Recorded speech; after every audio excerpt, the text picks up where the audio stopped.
When he blinked and looked down the corridor, the witch who'd supposedly been there so nonchalantly just a second ago was gone. At that moment, he was just standing there all alone in the corridor, doing nothing. And the person he wanted to protect was asking for help, from far away in that direction. It was obvious what he should do. It wasn't logical. It was an electric reflex, without a trace of hesitation or distraction. There was a person he wanted to protect, and she was asking for help. And, at that moment, he genuinely wanted the person by her side to be him. When he flew into Jessica's room, the scene that greeted his eyes was a bizarre one. The room had become a fantastical world, where a blizzard of gold-colored specks danced, almost as though gold leaf had been scattered inside a snow globe. No, that's not it. I've seen this spectacle before. This isn't gold leaf. It's countless golden butterflies, Beatrice's minions. Jessica was surrounded by countless butterflies, waving her hands around, trying frantically to drive them away.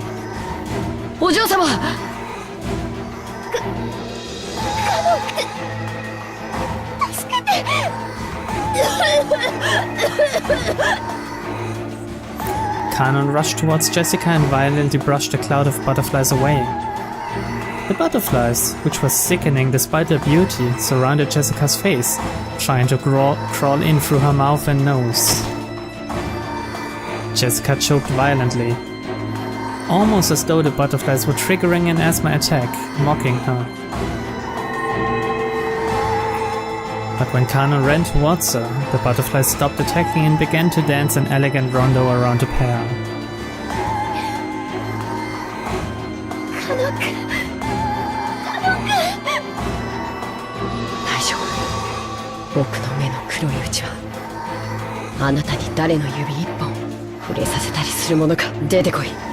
Beatrice! As he stood guard in front of Jessica, who was using her inhaler and seemed to be in pain, Kanon yelled into the empty air. And when he did, the empty air did indeed laugh back, satisfied.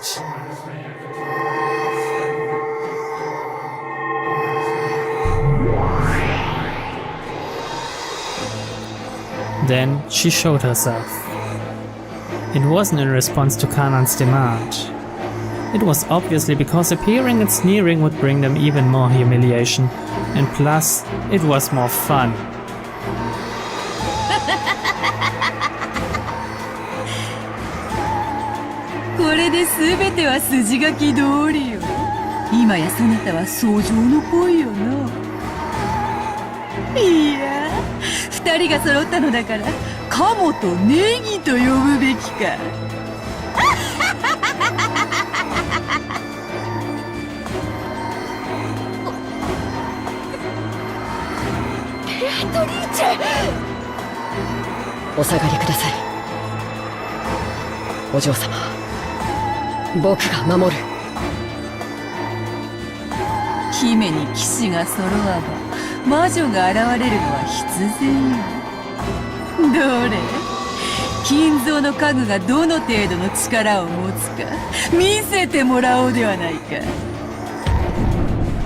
She snapped her fingers with a piercing sound.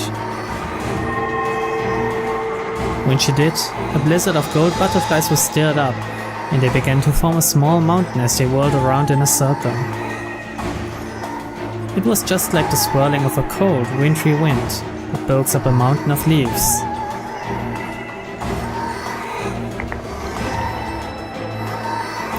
From that mound of gold, a hand sprouted, and it appeared, as though a resident of the world below was crawling up from beneath the ground.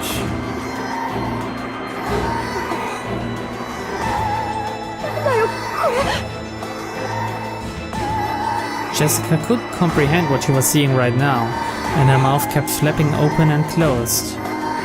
It was the bite of wisdom, seen in those trying to understand something incomprehensible.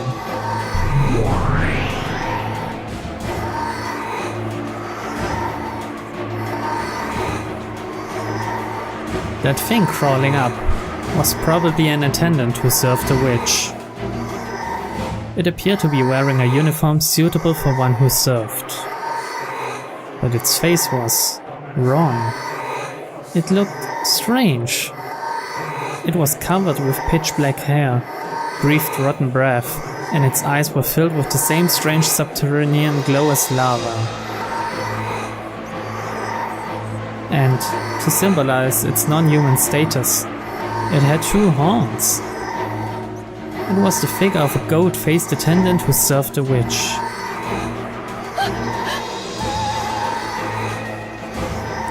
By now, Jessica had no idea what she should say. All this happening in front of her couldn't be explained with common sense, and she couldn't do anything except open and close her mouth. Jessica hadn't realized. She hadn't realized that this island had already been cut off from the rules of our world. But there were some things even she could understand. This goat attendant served the witch, and was after her life. And apparently, the witch had already given it the order. She was looking at Kanon with an expectant gaze. She looked at him with an expectant and therefore challenging gaze, as though asking him how he intended to protect this maiden. Though the attendant had looked especially bestial while crawling to its feet, you could see in the way it carried itself that it possessed more than enough grace to be worthy of serving the Golden Witch. And you could tell that it was overflowing with the joy of furniture wanting to meet its master's expectations. 見せてもらおうではないか。金蔵の家具の力を。今度は間違えるの？家具であることを忘れるな。この後に及んで人間のふりを続けるのなら死ぬのはお前だけでは済まぬぞ。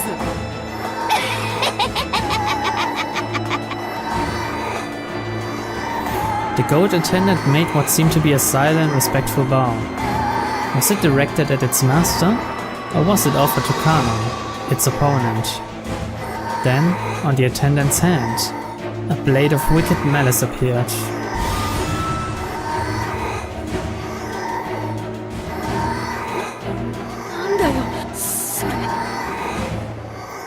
Jessica had been unable to understand what was happening before her eyes for a while now. All she understood was that this glow in front of her existed for the purpose of ending her life. And right now, that was enough. Kanon spoke quietly to Jessica, who was hiding behind his back. お嬢様、壁に下がっていてください。背中は決して壁から離さないように。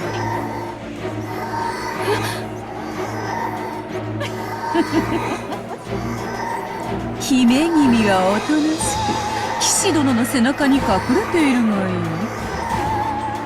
自らの命を男に守らせる醍醐味でも存分に味わえばよい。さあカノン、お前の刃を見せてみよ。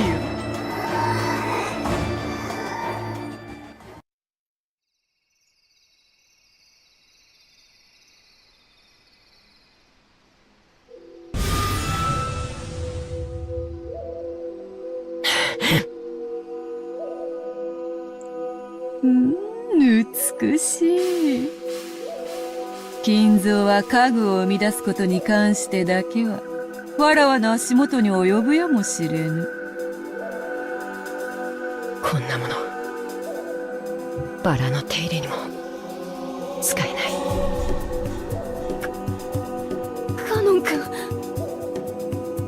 それは見せたくなかった。よくぞ抜いたぞ。思いを寄せる女の前で己が人間以下の存在であることを晒した気分はどんなもの。黙れ。憤怒で己を焦がしているくせに冷静を装うか。なるほど。真に熱き炎は青く静かだという。今のそなたがそうだというのか。僕の力でお前を殺すことなどできるわけもない。お前は月、石つぶてを投げたとて月を砕くことなどできるわけもだが、お前は権限するために水面にその姿を映す。水面に石つぶてを投じれば一時月を乱すこともできるかもしれない。しかし月を砕くことなど至らない。だから僕はこの命尽きるまでお前の映る水面を叩き続けてやる。気に入ったぞカノン。始めろカグども。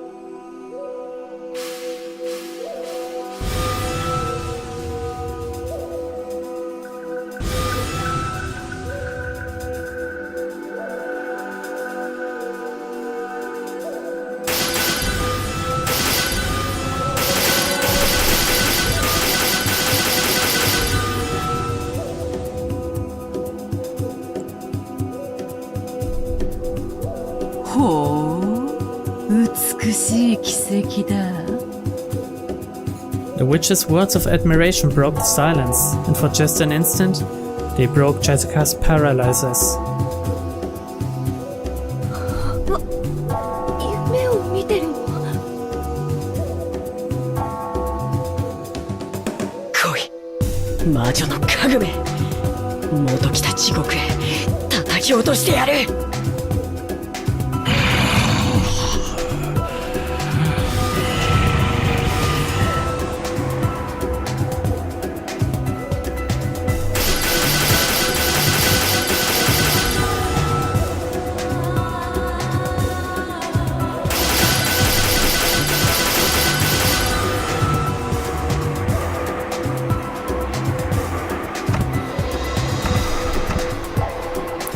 A strand of red had been left on Kanon's cheek. The witch saw this and grinned broadly. 勘が戻らぬことを言い訳につぶやいてもよいぞ。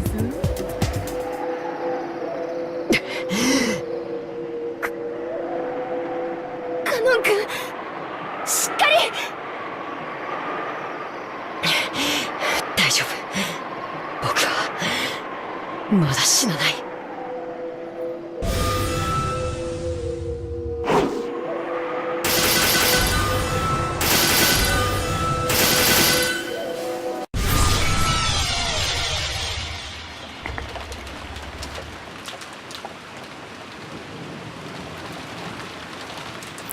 The curve drawn by the goat attendant's blade drew a large arc in empty space. Kanon wasn't there. He was behind it. 先に帰りて、主の帰りを待つがいい。行け。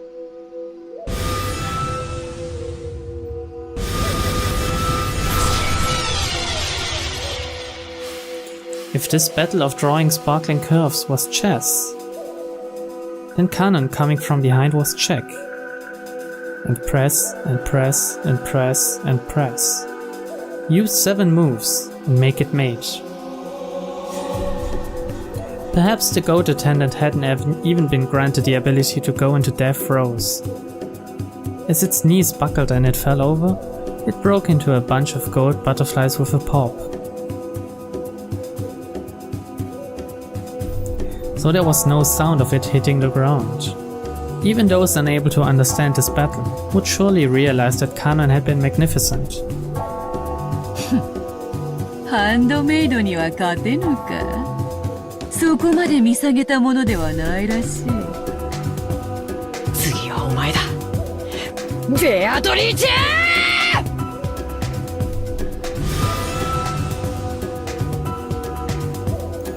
The instant Kanon's blade sliced diagonally through the witch's form like a knife through butter, she turned gold and burst. She scattered into several thousand gold butterflies, and for just an instant, the room was filled with the color of twilight. It was just as Kanon himself had said. Slicing Beatrice was just the same as slicing the surface of the water where the moon was reflected. The witch's fawn, with an ordinary expression on its face, as though she'd been there the whole time, was right behind Kanon.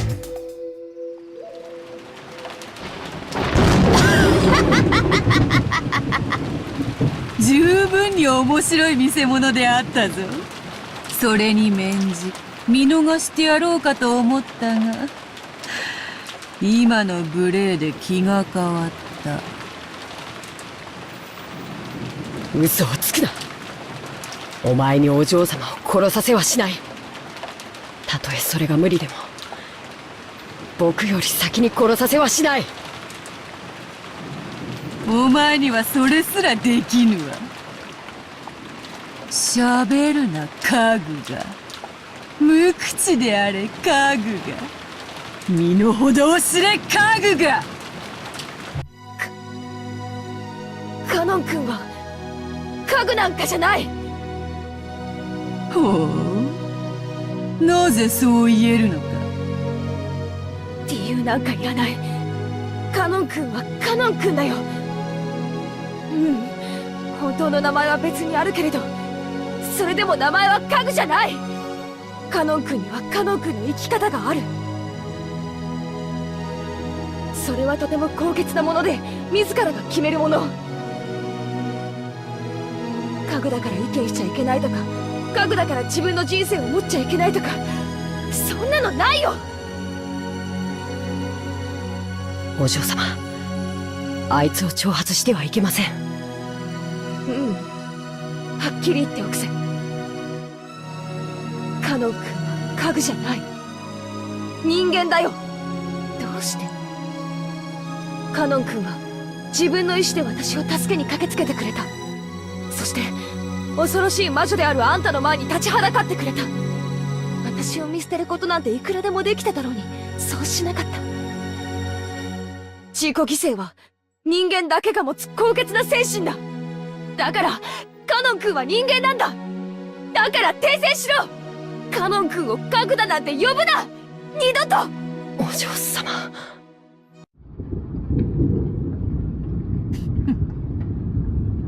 語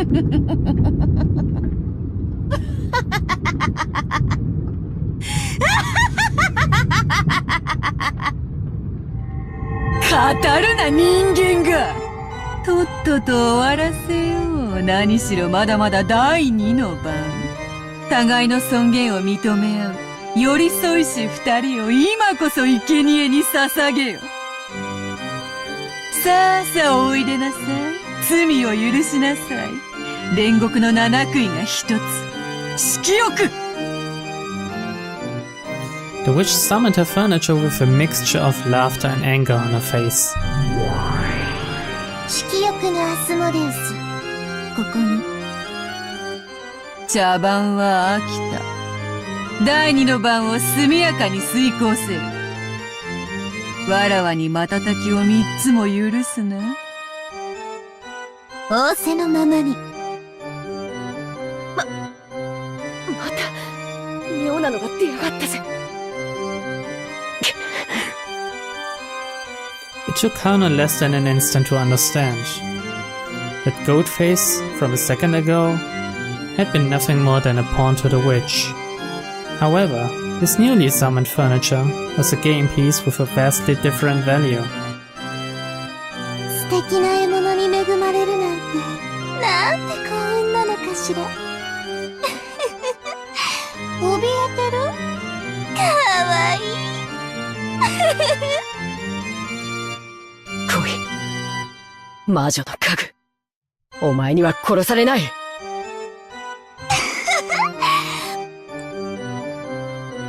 私の姿を追うこともできないノロマのくせに生きがって。行くわよ。ねえねえ、どこがいい？どこを貫いてほしい？お答えなさいよ。かわいい。あなたの好きなところを思い切り貫いてあげる。さあさあ、お答えなさいよ。かわいい子。僕を可愛いと言うな。行くわよ、ノルマ。さあ追ってごらん、その節穴で。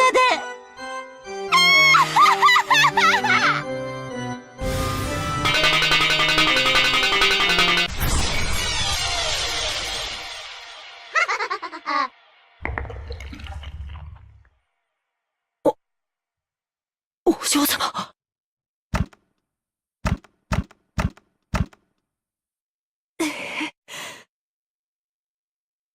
目では追えなかったけどよ。読みは当てたぜ。ざまあ見やがれ。Kanon's back had been the target, but Jessica had predicted it. She'd predicted that the witch's target would be the complete opposite of fair and honest, his back. But she had no way to block it. She hadn't planned on it being some act of self-sacrifice. She just couldn't think of any other way to protect Kanon's back. So, she could do nothing but block it with her own back.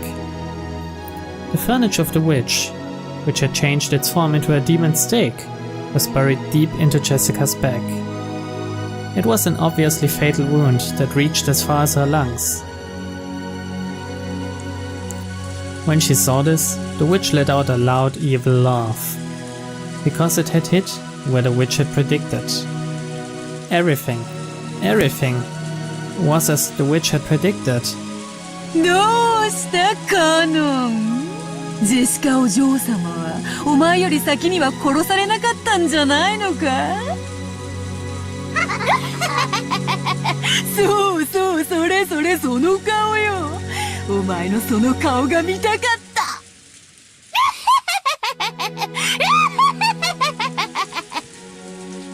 た。楽しんだ、実に十分。もうよい、死ね死ね、笑わせろ。さあさあ、煉獄の七杭がふんど。フンドのサタン、ここに。その獲物はお前のものだ。今すぐ食らって、こやつの舞台に幕を下ろしてやれ。人ならば交番とも言おうが、家具のお前の場合は、大道具係が舞台裏に運び出すといったところか。僕はもう家具じゃない。そしてそれを二度と疑わない。なーに？あんたまた私に殺されちゃうの？あんたの胸、温かくて本当に貫くと気持ちがいいのよ。あなたの温かい胸の中で熱い熱い血潮で私を思いっきり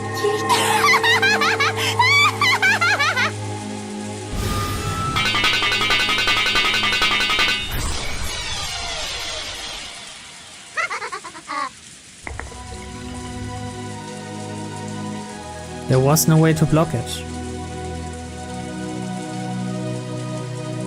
The sound of the woodpecker filled the entire room, and before he could blink, it was already right in the center of his chest. When you take a piece in chess, the rules say that it's impossible for your opponent's piece to defend itself. So this was an obvious result, in accordance with the rules. Kanon landed on his knees, and he apologized. Not to the witch, and not to my lady.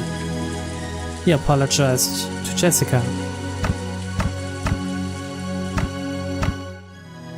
ごめん。守りきれなかった。気にしないで。よかった。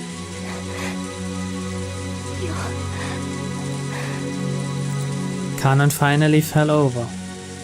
He landed next to Jessica, and the two lay there, like the constellation Gemini. カノ君はさ、もう家具じゃないよ。はい。それに気づくのが君の聞き僕の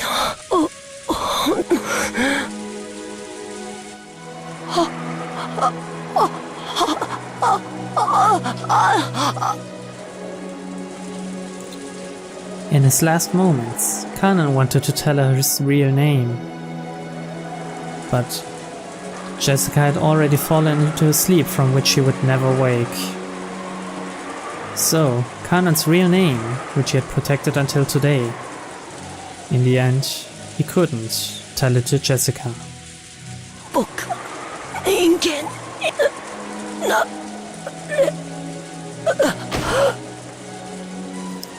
Those were the last words Kanon left behind.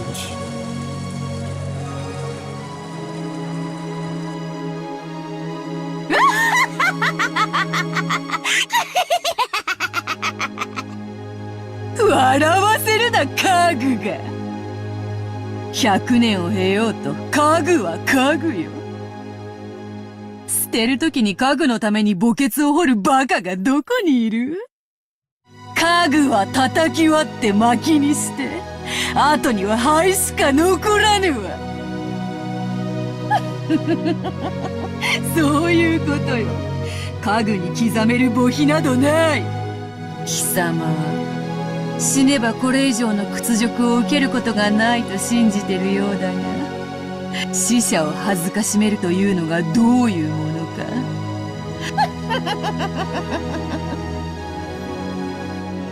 After taking a puff from her pipe, the witch breathed the smoke at Kanon's corpse.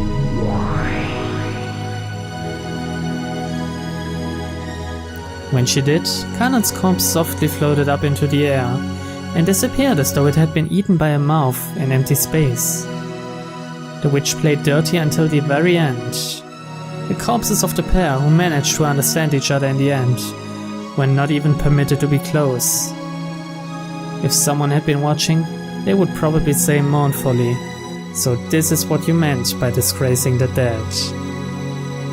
However, Beatrice was far crueler than that. The reason for that would soon become apparent.